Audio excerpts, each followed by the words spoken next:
啊，这首是阮朋友讲着吼，伊较早厝内底有一只猫吼，啊，有一工就是因爸爸妈妈来煮饭吼，炒菜足澎湃，啊，一只猫煞跳去迄大顶吼去食鱼，吼嘛是甲迄歌词写的内底共款，就是讲哎，烫着啊，煞喵一声足大声。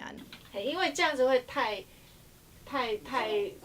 没有偷的感觉，应该是看拢无人来注意，试看看啦，已经很棒，但是再试看。OK。头一个听到当然嘛是，感觉是伊的 style 啦，啊，所以即届咧有法度帮伊编曲的时阵，有帮伊留一寡空间出来，主要是想讲即寡歌嘛是要互小朋友唱啦吼，啊，可能嘛使跳舞，可能嘛使。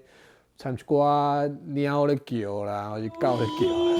我觉得这个比较好，嘿，这个比较好。那个蔡姐，那个把90那边是有个断点，就第一句。没有，那个补过去，拉过去就好。好 ，OK。听一下啊。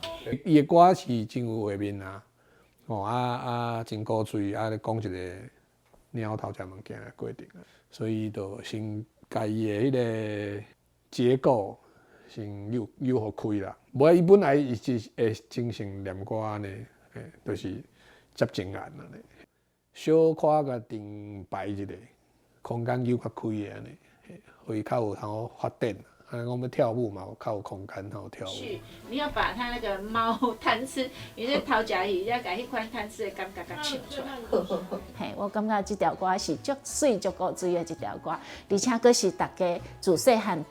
拢有诶经验，啊，佮有囡仔，因有当时就枵塞，想要食啥物物件，咱可能会当照即款方式教囡仔，因要安怎去等待，还是讲要安怎去追求家己诶梦想，伫内底因来注意着啥物。来洗去目睭啉。嘿啊，但是你这三字是一个词组，嘿，你袂当切断啊。目睭啉。哦，就是想讲，囡仔若是唱这首歌吼。